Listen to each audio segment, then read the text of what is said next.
दोस्तों dairy farm का shade बनाना चाहते थे, इन दो बातों का यदि आप ध्यान रखेंगे तो निश्चित ही आप प्रॉफिट की तरफ बढ़ पाएंगे। ये दो बातें कौन सी है वो मैं आपके साथ अपने अनुभव के आधार पर शेयर करूंगा।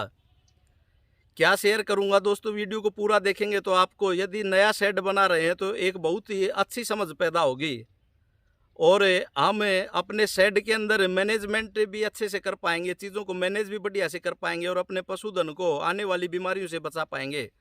कई बार हमें सस्ते शेड के चक्कर में सस्ता ही बनाना चाहिए, यही बात मैं हर वीडियो में बताता हूँ।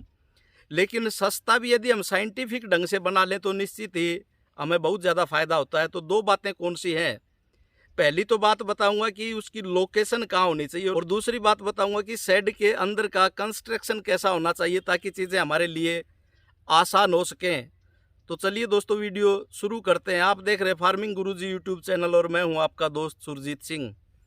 दोस्तों डेयरी फार्म का शेड बनाने में सबसे पहले जो हमारे दिमाग में बात आती है कि हमारी पैतृक ज़मीन हो, हमारी खुद की ज़मीन हो, वहाँ पर हम डेयरी फार्म का सेटअप करें तो हमारे लिए सुविधा होगी। यह बात बिल्कुल सही है और अपनी ज़मीन हो तो उसको हम कितना ही लंबे समय तक लेकर जा सकते हैं। लेकिन अपनी ज़मीन के साथ साथ जो सबसे पहली चीज़ हमें ख्याल रखनी चाहिए, दो बातों में जो पहली बात मैं आपको बताता हूं और पहली बताने से पहले दूसरी बता देता हूं ताकि आपका इंटरेस्ट बना रहेगा। दोस्तों जो हमें शेड का डिज़ाइन जो हम बनाएं वह कम से कम पैसे में बनना चाहिए और शेड का डिज़ाइन कम से कम पैसे में कैसे बनेगा उसके लिए हमें चार बातों का पता हो तो निश्चित ही कम से कम पैसे में बन जाएगा। दोस्तों ये जो हमारे गाय भैंस होते हैं, ये कुत्ता गाय भैंस मत बना लेना। कई लोगों के दिमाग में होता है कि एक ही जगह पर हम बांध कर रखेंगे, वहाँ उनकी अच्छे से फीडिंग करेंगे, दूध निकाल लेंगे और दूध को बेच देंगे और एक लेबर वाला रख लेंगे और बात खत्म हुई। दोस्तों ऐसे बात खत्म नहीं होती, पशु की अपनी इच्छाएं होती तो उस इच्छाओं के अनुरूप आप शेड बनाएं। अब एक आइडिया आपको दे रहा हूं कि डेयरी फार्म में, सस्ते डेयरी फार्म में सिर्फ एक ही दीवार होनी चाहिए। अब आपके दिमाग में हलचल पैदा हो जाएगी कि एक दीवार कहाँ बनाएं। तो पश्चिम दिशा में एक दीवार बनाएं और यदि हम सस्ता सेटअप तैयार कर रहे हैं तो पश्चिम दिशा में एक दीवार बनाकर उस दीवार के साथ ही हमें खुरली खोर, जिसको नांद बोलते हैं, वो बना दें।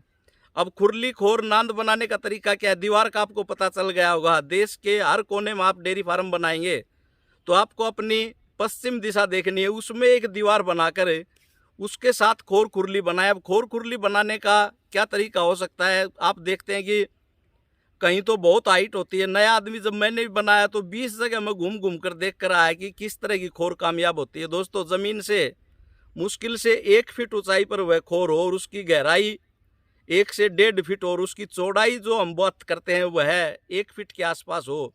कहने का मेरा मतलब यह है कि आप पशु को खुले में चरता देखते हैं तो उसी हिसाब से हमारे खोर की डिज़ाइन होनी चाहिए।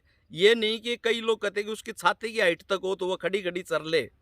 दोस्तों देखने में मैं देसी आदमी हूँ लेकिन साइंटिफिक बात बताता हूँ कि हर जीव की उस परमात्मा ने, ईश्वर ने, अल्लाह ने, आप कुछ भी समझते हो, ऐसी रचना की है कि उसको खाने का अपना तरीका अलग बनाया। तो आप देखते हैं कि पशु का जो नेचुरल खाने का ढंग है वह ज़मीन से ऐसे नीचे गर्दन करके खाता है और बार बार उसकी गर्दन जो है ऐसे ऐसे फ्लेक्सिबल होती रहती है। तो जो गर्दन के अंदर जो ग्लैंड्स होते हैं वो बार बार मूवमेंट करते रहते हैं और पशु स्वस्थ रहता है।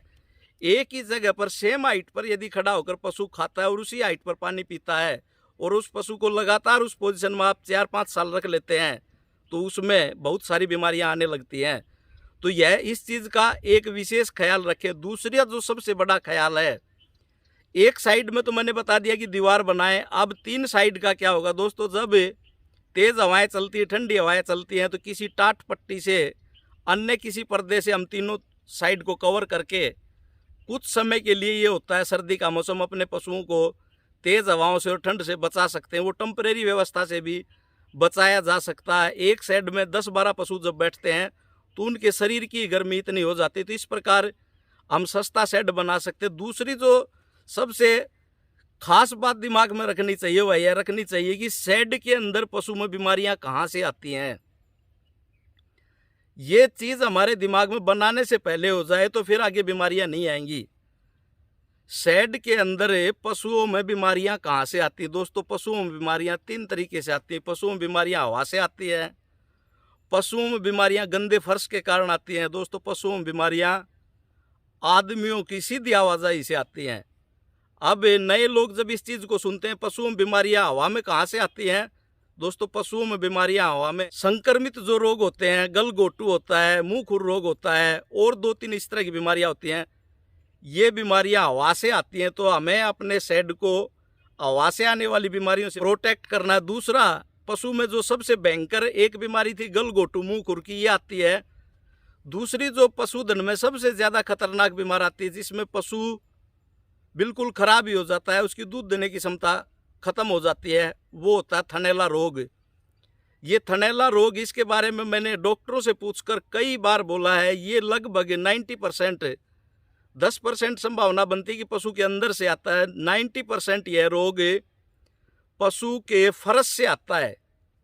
बहुत लंबा विषय है, लेकिन कुछ इसके ऊपर भी बोलूँगा। क्या कि यदि पशु का फरस गंदा है, और फरस गंदा कब होगा? जब हमने उसकी गंदी डिजाइन की है। और गंदी डिजाइन क्या होती है? गंदी डिजाइन ये होती है कि पशु जब पेशाब करता है तो उसकी नाली का ढलान ऐसा बनाए कि मान लीजिए इस साइड से मैंने शुरू किया और मेरा 10वां पशु उधर बंधा हुआ है, तो वो 10वां पशु भी जब पेशाब करे तो फरस का ढलान ऐसा हो, आप राजमिस्त्री से बात करेंगे तो वो बता देगा कि वो बिल्कुल पशु के पीछे से नाली में चला जाए और उस नाली से अंत तक आ जाए। तो ऐसा ढलान हमें रखना है। कहने का मतलब यह है कि डिजाइन करते हुए फर्श हमारा बिल्कुल साफ रहना चाहिए। अब बहुत से लोग कहेंगे कि हमने तो देखा पशु ऐसे ही बैठे रहते। दोस्तों, पशु ऐसे ही नहीं बैठे रहते। पशु, मैं भी इंसान हूँ, आप भी इंसान हो, हमारे से कई गुना स्वच्छ वातावरण में रहना पसंद करते हैं। किसी भाई को शक हो तो 1 मिनट में आपके दिमाग में बात आ जाएगी कि पशु जहाँ भी बैठता है उस जगह को 3 से 4 बार अपनी नाक से सूंघता है, और वहाँ पर किसी भी प्रकार की कोई बदबू है तो पशु वहाँ बैठता ही नहीं। पहली बात, जब पशु को आप खुला छोड़ देते हैं तो उसके बैठने की प्रक्रिया को देखें। 4 से 5 बार उस जगह को सूंघता है, और उसको कोई गंध आ गई तो वहाँ से आगे निकल जाता है, वहाँ बैठता ही नहीं। दूसरी बात है, जहाँ पशु बैठता है और जब पशु गोबर कर देता है, खुले पशु की बात कर रहा हूँ, बंद पशु की नहीं, खुला हुआ पशु जहाँ गोबर करता है तुरंत वहाँ से उठकर चल देता है। इसका मतलब क्या हुआ कि उसको अपने मल की गंध अच्छी नहीं लगती, यानी वह बदबू में रहना पसंद नहीं करता। हम तो इंसान अपने घर में ही, आजकल लंबी बात हो जाएगी, उसको नहीं बताऊंगा। तो कहने का मेरा मतलब यह है कि जब हम अपने डेयरी का डिज़ाइन करें, फार्म का डिज़ाइन करें, तो फर्श उसका हमेशा साफ रहना चाहिए, और फर्श हमेशा साफ रहेगा। और 1-2 चीज़ का, पानी का कम से कम प्रयोग करना है। आजकल हम हरियाणा पंजाब में आप देखते होंगे, प्रेशर की मोटर लेकर फर्श को साफ करते हैं, धोते हैं। हम उसको साफ नहीं करते, मेरे हिसाब से हम उसको गंदा करते हैं। उसी सीलन में, नमी में वो सारे बैक्टीरिया पनपते हैं जो पशु का दूध निकालने के बाद, किसी पशु को लगातार आप 4 दिन वह दूध निकालने के आधा घंटे के अंदर अंदर यदि फर्श पर बैठ गया और वह फर्श गीला है, उस पशु को थनैला रोग से कोई नहीं बचा सकता, उसको थनैला रोग होगा ही होगा। तो हम अपने पशु को दूध निकालने के बाद बाट बंटा डालें ताकि वह आधा घंटा तक खड़ा रहे, और उसके जो दूध का जो सोत बोलते हैं देसी भाषा में, वह आधा घंटा तक वह नली खुली रहती है। और वह नली, खुली हुई नली यदि बैक्टीरिया के संपर्क में आ गई तो उसमें एंटर कर जाता है, और उसमें जो दूध है वह उसको ग्रोथ करने में काफ़ी रहता है। तो डिज़ाइन करते हुए, डेयरी का डिज़ाइन करते हुए, दूसरा जो रोग आएगा फर्श से आएगा, उसको हम बचाएं।